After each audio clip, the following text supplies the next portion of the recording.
few minutes, I'll be exploring the issue of human trafficking and sexual slavery. I'll be discussing what is being done as well as what we can still do. I recently interviewed Mr. David Bragdon, who is a legal advisor to the Philippines from the U.S. Department of State. He offered this explanation.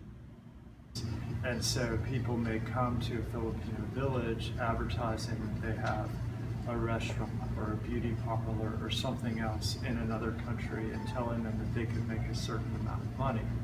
And on those pretenses, the person travels overseas, and what they ultimately end up with is not what they were told. Actor Ashton Kutcher recently addressed a congressional committee. During his time there, he shared this story. I've been on the other end of a phone call from my team asking for my help because we had received a call from the Department of Homeland Security telling us that a 7-year-old girl was being sexually abused, and that content was being spread around the dark web. And she had been being abused, and they'd watched her for 3 years, and they could not find the perpetrator. Last week, I spoke with Ms. Christy Grigg, who works with human trafficking victims for a nonprofit organization called End Slavery Tennessee. She told me about a list of services that her organization does to help victims of human trafficking. So some of the things that they help with are housing needs. They help with medical care, dental. They help them, like they go to court with them, with legal aid, financial as well as just support, because the courtroom is brutal. A lot of these times these women and girls are made to look like the bad guy. So they go and so volunteers will go en masse and just be there to support them, so these women will know that they've got people behind them. They help them with job skills, education. They help them with translators, because some of them, there was a huge bust a couple of years ago of women who were brought over from China. And one of those busts took place at a massage parlor in one of the wealthier parts of Nashville. So it was kind of a shock for people, I think, to see, wow, this happens right by the Green Hills Mall, which is where country singers go shopping.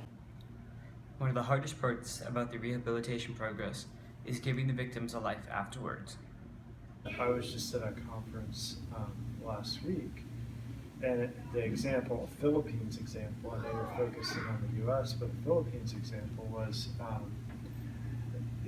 one of the prosecutors had rescued a victim out of a prostitution situation. They helped her find a job. Well, the job that she was most qualified for was deboning fish, and so you essentially have to wear almost like this hazmat style suit, not air conditioning, very hot, making minimum wage, which here is probably 500 pesos a day or 250 pesos a day, something very low like that. And she's bending over, her back hurts, and that's what she's doing all day. And having been removed from the prostitution situation for a while, she came back and to the prosecutor's office and was very angry with him and says, "What have you done with me? When I was, a prostitute, I got sometimes 25,000 pesos or 50,000 pesos a day, and here I am working for a fraction of that." And he reminded her of all the risks and dangers and problems of prostitution, and she didn't leave that situation.